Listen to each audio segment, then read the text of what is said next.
Күндүн маанилүү окуяларын баяндап баштайбыз, кыскача мазмун төмөндөгүдөй.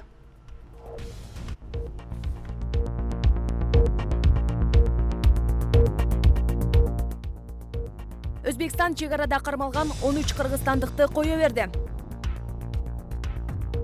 Ири трассаларда коррупциялык көрүнүштөрдү азайтуу үчүн автоматташтырылган таразаларды орнотуп, жүк ташуу агымын көзөмөлдөш керек. Муну ишке ашыруу колдон келеби? Өкмөт башчы Абылгазиев ат башындагы логистикалык борбордун курулбай калышына өкүнөт. Ал эми инвесторлорго ишенбөөчүлүк, коррупция жана улуттук кызыкчылыктарга кыянаттык кылуу деп эсептейт.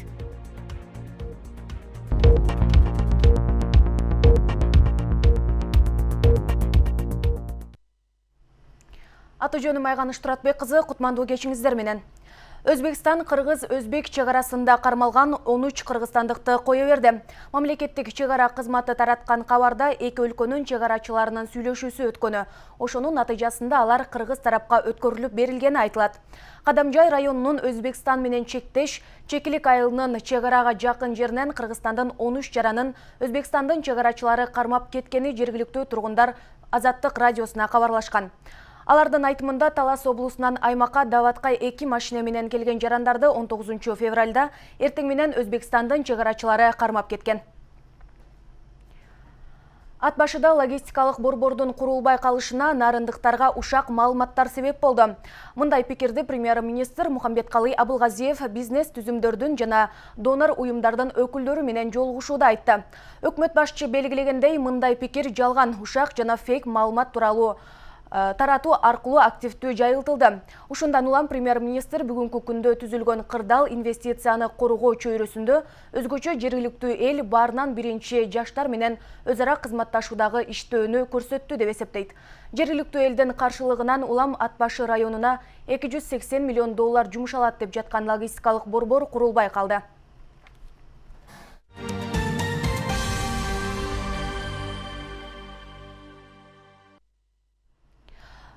Жалалатта 30 000 доллар жасалма акчаны сатууга аракет кылгандар кармалды. Кармалгандардын экөө диний уюмдун мүчөсү экенин УКМКнын маалымат кызматынан кабарлашты. Тергөөнүн жүрүшүндө жасалма акчалар коңшу өлкөлөрдүн биринен мыйзамсыз алынып келингени маалым болду. Жасалма каражаттар атайын схема менен тагыраагы 10 000 доллар жасалма акчаны 4500 доллар чыныгы акчага алмаштырмакчы болушкан. Жалал Абад шаардык соту кармалгандарды СИЗОго киргизди. Жаңылыктарды улантабыз, банктардын кара тизмесине кирип калгандар 5 жылдан кийин кайра насыя ала алат. Бул кыскартуу боюнча азырынча сунушканы айтылууда. Анда карыз алган жаран боюнча айрым маалыматтарды анын макулдугусуз топтоо каралган. Насыялык бюролордо жарандык салык карыздары боюнча камсыздандыруу төгүмдөрү жана пенсиялык чегеримдери боюнча карыздары тууралуу, ошондой эле кыймылдуу кыймылсыз мүлктөрү жөнүндөгү маалымат жок дейт Улуттук банктын төрагасы Толкунбек Абдугулов. Андан тышкары карызын банкка убагында төлөй албай, же башка калпыстыктардан улам кара тизмеге кирген жарандар боюнча маалыматтын сакталуу мөөнөтүн 7 жылдан 5 жылга чейин кыскартуу сунушталууда. Парламентте бир катар депутаттар транспорт жана жолдор министрлигинин жетекчилиги толугу менен коррупцияга батып кетти деп сын айтышты. Такыр эле иштебей калды дешкен эл өкүлдөрү коррупциялык кылмыштар менен четинен камалып жаткандар да дал ушул министрликтен деп аташты. Ошондой эле ашыкча жүк үчүн айыппулду көбөйтүү сунушталды. Маанилүү негизги жолдорго карата дагы эмнет сунуштар айтылып жатат. Кийинки репортажда. Парламентте өлкөдө унаа жолдорунун сакталышын камсыз кылуу жана транспортту көзөмөлөө жайларын автоматташтыруу менен коррупцияны жоюу максатында тийиштүү мыйзамга өзгөртүүлөр сунушталууда. Жыйында демилгечилердин бири депутат Марлен Маматалиев жаңы салынган жолдор көп өтпөй четинен кайра бузулуп жатканын белгиледи. Карап көрсөк, ошол эле мына Бишкек кош жолун куруп бүт элек жатып, курулган жактарында биз кайра ушул жолдорубузду бузуп алдык. Ал эмне үчүн?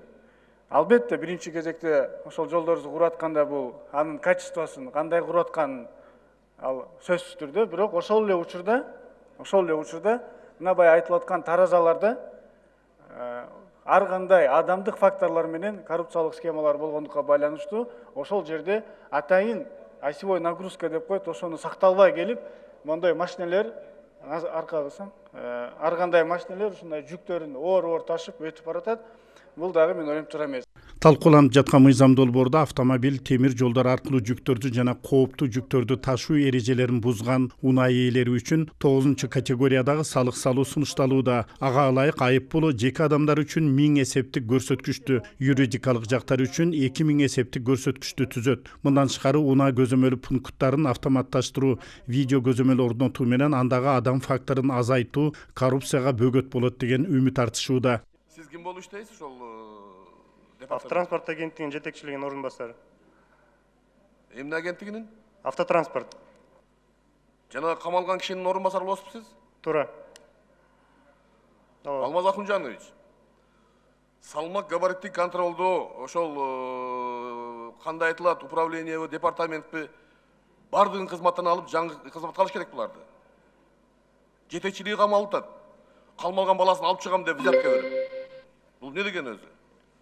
Biz az bardıq oğut oturağız bunlar. Bardığı birge de bunlar. Kança tonnaga уруксат берет? Осевая нагрузка. Мисал үчүн 2 очтук 18 тонна, 3 очтук 25 тонна, 4 очтук 32 тоннадан в зависимости от конструкции транспортного средства 36 тоннага чейин. 5 очтук 38 тонна, 6 очтук 44 тонна максимально. Отурумда транспорт жана жол министрлигинин өкүлү мыйзам долбоорун колдой турганын билдирди. Ал эми өкмөттүн жогорку кеңештеги туруктуу өкүлү Алмазбек Абытов өкмөт мыйзам долбоор боюнча биргелешип иш алып барууга даяр экенин айтты.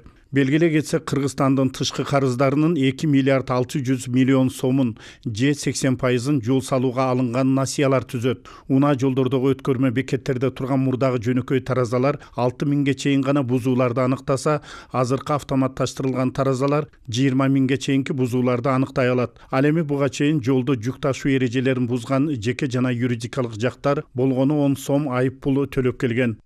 Каныбек Темиров, Мекриддин Турдиев, Нур Ньюс, Бишкек. Ушул эле теманы улай Евразиялык экономикалык комиссиянын коллегиясы 2020 жылдын аягына чейин электромобилдерге нолдук бажы коюмун киргизүү демилгесин колдоду. Бул чаралар бажы чек арасы аркылуу товар ташып келген жарандарга карата көрүлөт. Соңку чечимди Евразиялык экономикалык кеңеши кабыл алышы керек. Биримдикте электромобиль базарынын иштеп алдыга жылышы үчүн биринчи кезекте инфраструктура менен кубаттоочу станциялар түзүлүшү шарт. Экинчи маселе өздүк электромобилдерди өнүктүрүү. Азыр 3 өлкө муну менен тынымсыз алектенүүдө деп айтылат маалыматта.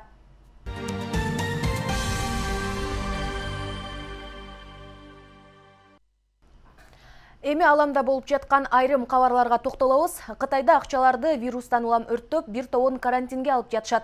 Ал эми метродо коронавирус жөнүндө тамаша кылган тажикстандык 7 жылга соттолушу мүмкүн. Ошондой эле Кытай бийлиги уйгур улутундагы тургундарды кандай критерийлер менен саясий лагерге жөнөтөрү аныкталды. Толугураак төмөндөгү материалда. Кытай бийлиги коронавирустан көп эл жабыркаган аймактардан чогулган акчаларды өрттөөнү чечти. Банкноттор базардан, клиникалардан, коомдук транспортто жана коронавирус кеңири тараган жерлерден чогултулган айтылат. Кытайдын борбордук банкы болсо коммерциялык кредиттик уюмдарга оору жуккан райондон келген акчаларды өзүнчө сактоого көрсөтмө берген. Акчаны атайын Нурдун жардамы менен тазалап жана 2 жумага атайын жайга карантинге алышат.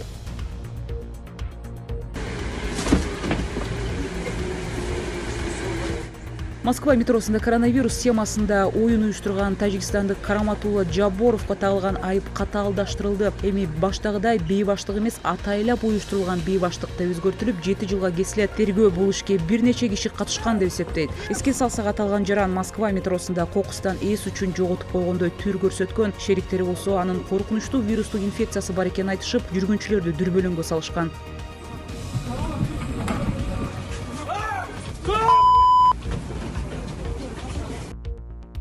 BBC, Associated Press жана CNN баштаган эл аралык маалымат каражаттары изилдеп чыккан жаңы документте узун сакал коюу, паспорт алуу же көп балалуу болуу деген негизде Кытай бийлиги уйгур улутундагы адамдарды камап коюшат. Кытай бийлиги Үрүмчүдө ондогон тургундарды дал ушундай критерийлер менен саясий лагерге жөнөткөндүгү айтылат. Ал документтерде Шинжаңдын Каракаш округунун 300дөн ашык тургунун жана алардын 2000ден ашуун туугандарынын жеке маалыматы жана аларга чыккан өкүмдөр жазылган. Азаттык жазган макалада Кытай бийлиги Шинжаңдын тургундары диний же саясий көз караш үчүн куугунтукталып жатканын четке кагат. Алар кармалган лагерлерди кесипке үйрөтүүчү борборлор катары мүнөздөрүн белгилейт. Ооганстандын аткаруу бийлигинин башчысы Абдулла президенттик шайлоонун расмий жыйынтыгын тааныбайт. Элдин 50%дан ашык добушун алган президент Ашраф Гани экинчи мөөнөткө шайланган жыйынтык чыккан соң биз дагы экинчи өкмөт түзөбүз деди. Эскерте кетсе, Ооганстандагы акыркы президенттик шайлоого 9 миллион оогандын, болгону 1 миллион 800 миң эле катышкан. Шайлоонун жыйынтыгын жарыялоо бир канча ирет артка жылдырылган болчу. Ал эми 2014-жылдагы президенттик шайлоого дагы дал ушул Ашраф Гани менен Абдулла катуу атаандашкан. Бирок сырткы күчтөрдүн аракетинин жыйынтыгында бийлик эки лидерге бөлүштүрүлүп берилген деп жазылат айрым булактарда. Британ компаниясы Түркмөнстанда 1 миллион фунт стерлингке ипподром жолдорун төшөйт. Компания апрелге чейин Ливерпулдан Түркмөнстанга ар бири 1 тоннадан турган 10 миң кап продукция жөнөтмөкчү.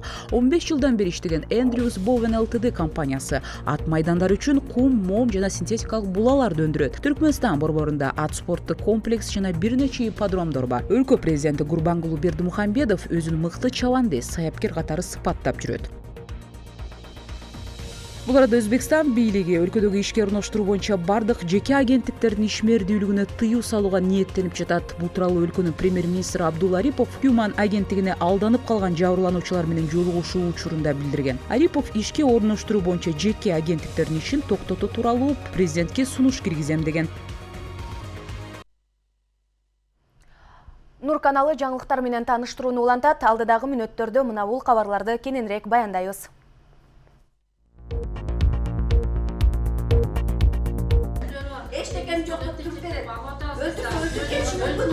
Уруксат бербеген жерде көп кабаттуу үй курулуп, эми анын ээлери батирлүү боло алышпайт, же акчаларын ала алышпайт. Маселе кандай чечилиши керек?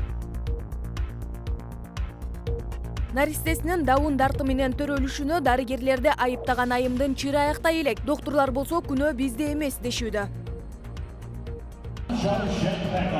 Ал эми Индиянын Нью-Дели шаарында өтүп жаткан күрөш боюнча Азия чемпиондугунда кыргыз спортчулары кандай ийгиликтерге жетти? Толугураак баяндайбыз.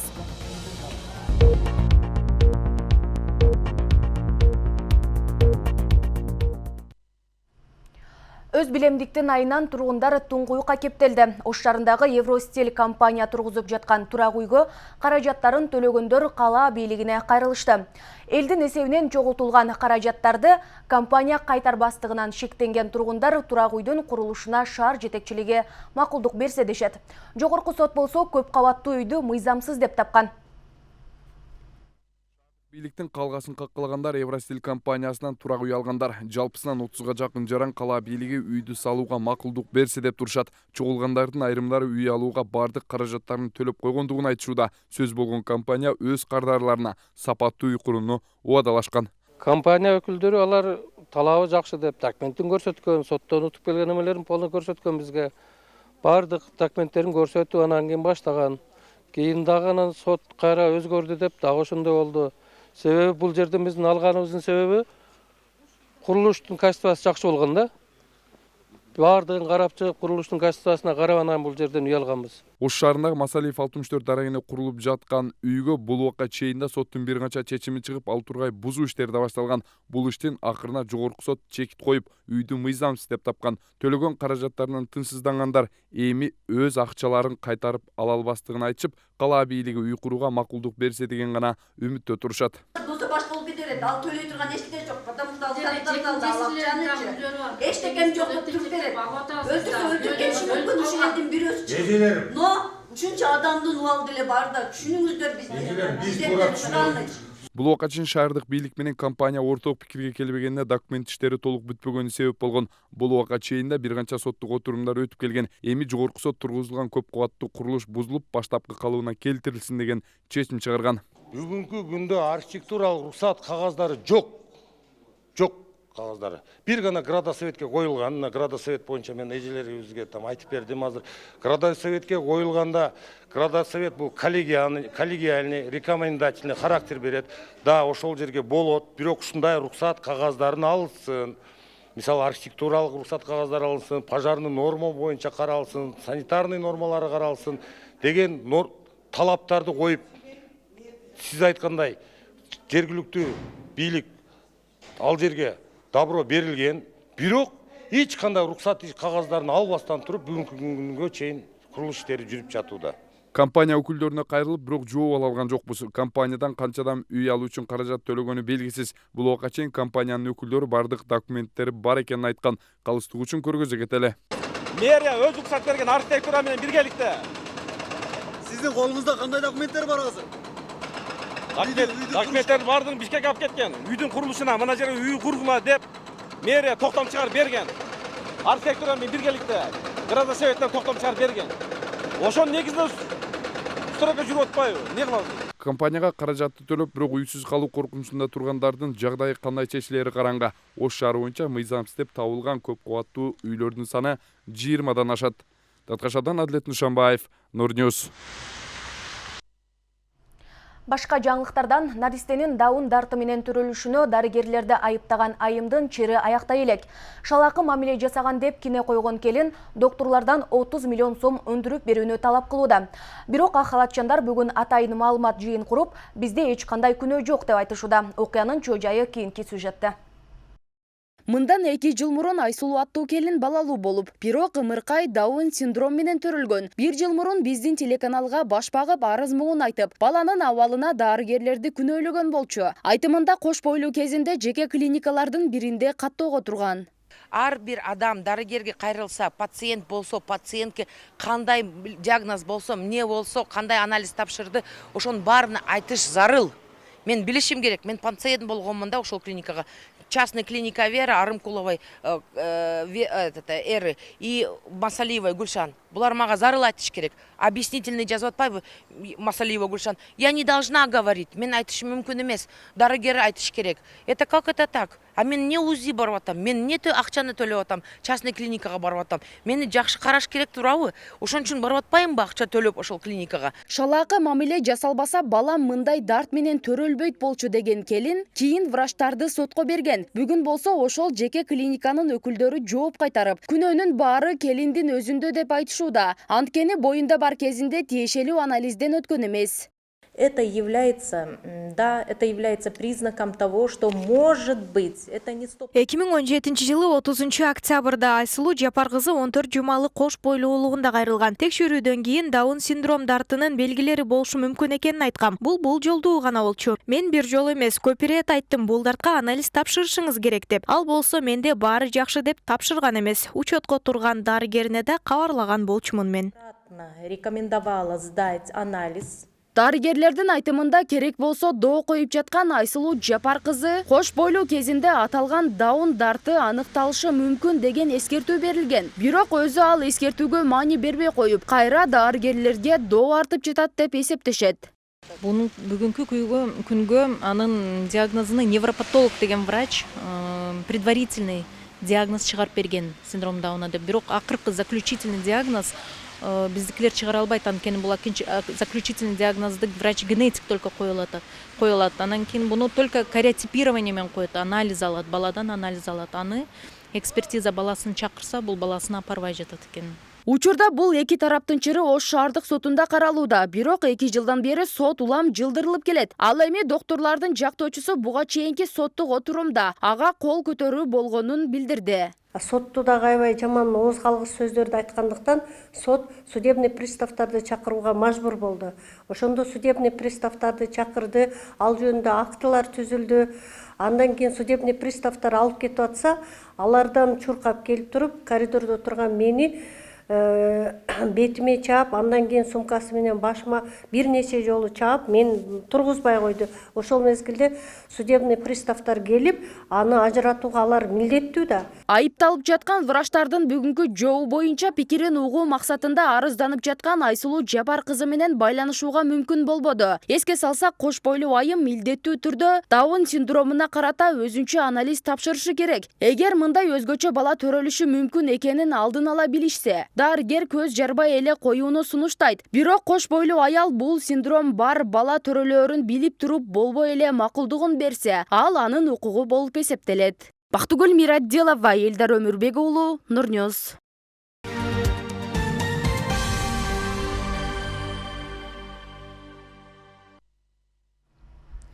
Спорт кабарларына келсек, Кыргызстандык грек-рим күрөшүнүн балбаны Жоламан Шаршенбеков Азия чемпионатынын финалына чыкты. Алтын байге үчүн чечүүчү беттеште ал япон балбаны дүйнө чемпиону Кеничиро Фумита менен кармашат. Индияда өтүп жаткан мелдеште 60 кг салмакта күч сынашып жаткан Жоламан жарым чейрек финалда казакстандык спортчуну жана монгол балбаны унутту. Ал эми жарым финалда Иран спортчусу менен кармашып 9-2 эсебинде жеңип алды. Ал эми Жалалабадтын Нефтчи клубу Азия футбол конфедерациясы кубогунун оюндарынын алкагында бүгүн тажикстандык Худжат командасын кабыл алып 1-0 эсебинде утуп алды. Курманбек стадионунда өткөн беттештин 50 мүнөтүндө 25 катар санындагы Александр Игнатонко киргизген гол беттештеги жалгыз жана жеңиш алып келген гол болду. Бул беттеш Нефтчи үчүн быйылкы сезондогу алгачкы оюн болуп калат. Команда 5 февралда Түркменстандын Ахалына каршы 2 беттеш өткөрүшү керек эле. Бирок Түркменстандык клуб коронавирустан кооптонуп келбей койгон. Жыйынтыгында Ахал турнирден четтетилди да Нефтчи автоматтык түрдө плей-оффко чыкты. Бул окуялардын орчундулары болду. Ошондой эле коомдо жана сиздерде болуп жаткан окуя көйгөйлөрдү жеткирүүгө сиздердин да мүмкүнчүлүгүңүздөр бар. Ал үчүн биздин телеканалдын мобилдик репортер кызматы иштеп жатканын эсиңизге салабыз. Тарткан видеоңузду жана кабарыңызды 0553 53 00 05 WhatsApp номеру аркылуу жөнөтсөңүздөр болот. Эфир аркылуу амандашканча саламатта калыңыздар.